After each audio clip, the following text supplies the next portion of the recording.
नमस्कार दोस्तों, स्वागत है आप सभी का एक बार फिर से।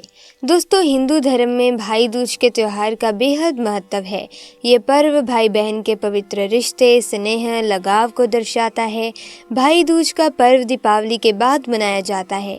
इस पर्व को भैया दूज, भाई टीका, यमद्वितीया भी कहा जाता है। बहन अपने भाई के माथे पर तिलक लगाती है और उसकी लंबी आयु और सुख समृद्धि की कामना करती है। हिंदू धर्म में भाई दूज के त्योहार का विशेष महत्व होता है। इस बार भाई दूज 26 अक्टूबर 2022 को है। हिंदू पंचांग के अनुसार हर साल कार्तिक माह के शुक्ल पक्ष की द्वितीया तिथि को भाई दूज का पर्व मनाया जाता है। भाई दूज का पर्व रक्षा बंधन की तरह भाई बहन के आपसी प्रेम और स्नेह का प्रतीक है। भाई दूज के मौके पर बहन भाई के माथे पर टीका करती है, आरती उतारती है और उनकी लंबी उम्र की कामना करती है। ये प्रथा सदियों पुरानी है। इस दिन बहन भाई को अपने घर बुलाती है और उन्हें अपने घर भोजन कराती है। इसके बाद उन्हें सूखा नारियल देकर उनकी सुख समृद्धि व खुशहाली की कामना करती है। पौराणिक मान्यता है कि भाई दूज के दिन बहनों के घर भोजन करने से भाई की उम्र बढ़ती है। आइए जानते हैं कि भाई दूज का शुभ मुहूर्त, मंत्र और भाई को तिलक करने की सही विधि के बारे में।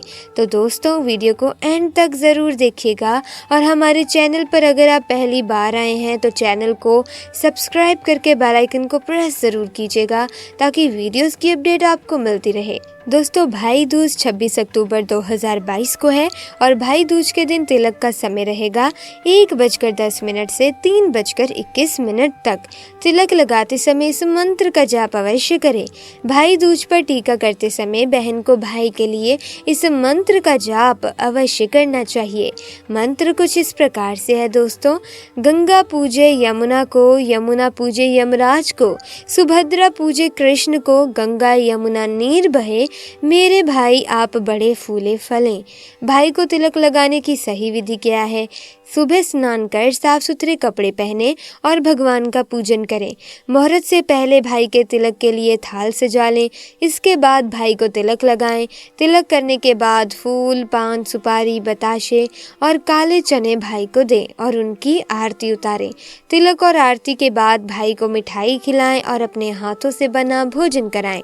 दोस्तों, भाई दूज को हमारे शास्त्रों में बहुत महत्व दिया जाता है। ऐसे में सभी बहनें अपने भाइयों की लंबी आयु और सुख समृद्धि की कामना करते हुए भाई दूज का पर्व मनाती हैं। तो ऐसे में ये जानना ज़रूरी हो जाता है कि भाई दूज क्यों मनाया जाता है, इसका क्या महत्व है। ये तो हम सभी को मानना ही होगा कि भाई और बहन के बीच एक अनोखी समझ होती है। वे एक दूसरे के सबसे अच्छे दोस्त हैं, एक दूसरे के रक्षक हैं, एक दूसरे के प्रशंसक हैं, एक दूसरे के गुप्त हिस्सेदार भी होते हैं। वहीं वो एक दूसरे से बिना कोई शर्त के ही प्यार करते हैं। सच में भाई बहन के बीच के भावनाओं और प्यार को समझ पाना काफ़ी मुश्किल है। वैसे तो बहुत से ऐसे विशेष दिन या अवसर हैं जो भाई और बहन के बीच प्यार को मजबूत करने के लिए समर्पित हैं, लेकिन इसमें भैया दूज सबसे अनोखा पर्व है। इस अद्भुत त्योहार पर जहाँ बहनें अपने प्यारे भाई की लंबी उम्र, कल्याण और समृद्धि के लिए भगवान से प्रार्थना करती हैं, वहीं भाई भी अपनी बहन की खुशहाली की प्रार्थना भगवान से जरूर करता है। भाई दूज मनाने के पीछे पौराणिक मान्यता और कथा है। शायद आप में हर कोई ये तो जानता ही होगा कि भाई दूज भाई और बहन के बीच प्रेम बनाए रखने का त्योहार है। भाई दूज पर्व का सभी बहनों को बड़ी ही बेसब्री से इंतजार रहता है। ये पर्व गोवर्धन पूजा के अगले दिन मनाया जाता है। इसको यमद्वितीया के नाम से भी जाना जाता है। इस दिन भाई अपने बहनों के घर जाकर भोजन करते हैं और बहनें अपने भाई को यमदेव के प्रकोप से बचाने के लिए उन्हें तिलक करती हैं। लेकिन कुछ ऐसे भी कार्य हैं जिन्हें भाई दूज पर करना वर्जित माना गया है। तो आइए वास्तु के अनुसार जानते हैं कि कौन सा वो कार्य है जो भूल कर भी नहीं करना चाहिए। भाई दूज के दिन किसी भी बहन को अपने भाई से झगड़ा नहीं करना चाहिए, अपशब्द का प्रयोग नहीं करना चाहिए। किसी भी भाई को अपनी बहन से झगड़ा करने से बचना चाहिए। बहन के साथ ऐसा व्यवहार भूल कर भी ना करें। भाई दूज के दिन बहन के बनाए गए भोजन का निरादर नहीं करना चाहिए। मान्यता है कि ऐसा करने से भाई को जीवन में परेशानियों का सामना करना पड़ता जाता है। इसके अलावा बहन को भी इस बात का ध्यान रखना चाहिए कि उन्हें गलती से भी अपने भाई के उपहार का निरादर नहीं करना चाहिए, अन्यथा ऐसा करने से भाई बहन के रिश्तों में दूरियां बढ़ जाती हैं। भाइयों को नहीं करना चाहिए ये काम। यूं तो भाई को अपनी बहन से कभी भी झूठ नहीं बोलना चाहिए, लेकिन भाई दूज के दिन अपनी बहन से झूठ बिल्कुल भी ना बोलें। ऐसा करने से आपको यमराज के प्रकोप का सामना करना पड़ सकता है। इसके अलावा इस दिन मांस और मदिरा का सेवन भूल कर भी ना करें, अन्यथा यमदेव के क्रोध का आपको सामना करना पड़ सकता है। भाई दूज पर बहनों को भाई का तिलक करने से पहले कुछ भी ग्रहण नहीं करना चाहिए, यानी कि जब तक भाई को तिलक ना कर ले निर्जला ही रहना चाहिए। भाई दूज पर अपने भाई का तिलक करके उसे मीठा खिलाना ना भूलें। ऐसा करने से आप दोनों के बीच प्रेम स्नेह बना रहेगा। साथ ही इस दिन बहनों को अपने भाई की पसंद का ही खाना बनाना चाहिए। ऐसा करने से भाई बहनों के प्रेम स्नेह की डोरी मजबूत होती है। ऐसे में आइए जान लेते हैं कि भाई दूज के इस पावन अवसर पर पूजा की थाली कैसे तैयार करें। दोस्तों, इस तरह से आपको पूजा की थाली तैयार करनी है, जो कि इस प्रकार से है। नंबर 1, भाई दूज पर पूजा की थाली तैयार करने से पहले एक नई थाली लें और उस पर गंगा जल डालकर उसे पवित्र कर लें। नंबर 2, इसके बाद इस थाली को गेंदे और गुलाब के फूलों से सजाएं। नंबर 3, भाई को तिलक करने से पहले आटे में से एक चौक बनाएं और उसके ऊपर चौकी रखकर उस पर भाई को बैठाकर उसका तिलक करें। नंबर 4, थाली को फूलों से सजाने के बाद इसमें रौली रखें। रौली से बहनें भाई का तिलक करके उसे सभी प्रकार के संकटों से बचाने के लिए प्रार्थना करें, उसका तिलक करें। नंबर 5, इसके बाद इस थाली में अक्षत रखें। अक्षत रखते समय इस बात का विशेष ध्यान रखें कि कोई भी चावल टूटा हुआ ना हो। अक्षत का अर्थ होता है जो अधूरा ना हो, इसीलिए तिलक करने के बाद अक्षत जरूर लगाएं। नंबर 6, अक्षत रखने के बाद थाली में सूखा नारियल रखें। भाई को तिलक करने के बाद उसे सूखा नारियल देना शुभ माना जाता है। नंबर 7, इसके बाद थाली में मिठाई रखें और भाई को तिलक करने के बाद उसे मीठा अवश्य खिलाएं।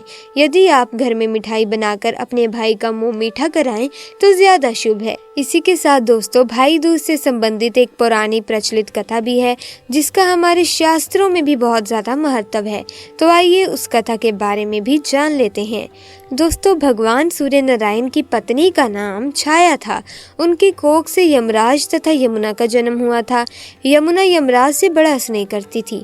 वो उससे बराबर निवेदन करती कि इष्ट मित्रों सहित उसके घर आकर भोजन करो। अपने कार्य में व्यस्त यमराज बात को टालता रहा। कार्तिक शुक्ल का दिन आया। यमुना ने उस दिन फिर यमराज को भोजन के लिए निमंत्रण देकर उसे अपने घर आने के लिए वचनबद्ध कर लिया। यमराज ने सोचा कि मैं तो प्राणों को हरने वाला हूँ, मुझे कोई भी अपने घर नहीं बुलाना चाहता। बहन जिस सद्भावना से मुझे बुला रही है उसका पालन करना भी मेरा धर्म है। बहन के घर आते समय यमराज ने नरक निवास करने वाले जीवों को मुक्त कर दिया। यमराज को अपने घर आया देखकर यमुना की खुशी का ठिकाना नहीं रहा। उसने स्नान कर पूजन करके व्यंजन परोस कर भोजन कराया। यमुना द्वारा किए गए आतिथ्य से यमराज ने प्रसन्न होकर बहन को वर मांगने का आदेश दिया। यमुना ने कहा, भैया आप प्रति वर्ष इसी दिन मेरे घर आया करो। मेरी तरह जो बहन इस दिन अपने भाई को आदर सत्कार करके टीका करे, उससे तुम्हारा भय न रहे। यमराज ने तथास्तु कहकर यमुना को अमूल्य वस्त्राभूषण देकर यमलोक की राह की। इसी दिन से इस पर्व की परंपरा बनी। ऐसी मान्यता है कि जो आतिथ्य स्वीकार करते हैं उन्हें यम का भय नहीं रहता। इसीलिए भैया दूज को यमराज तथा यमुना का पूजन किया जाता है। भाई दूज के इस पावन अवसर पर आपकी हर मनोकामना, हर इच्छा पूर्ण हो, आपके पास वो हर चीज हो जो जरूरी हो। भाई दूज की सभी भाई बहनों को हार्दिक शुभकामनाएं। दोस्तों, आज की वीडियो में बस इतना ही। मिलेंगे अन्य वीडियो में नई जानकारी के साथ। वीडियो अच्छी लगी वीडियो को लाइक कीजिए, अपने बहन भाइयों के साथ शेयर कीजिए और चैनल को सब्सक्राइब करके बेल आइकन को प्रेस कीजिए ताकि वीडियोस की अपडेट आपको मिलती रहे। आपका बहुत बहुत धन्यवाद।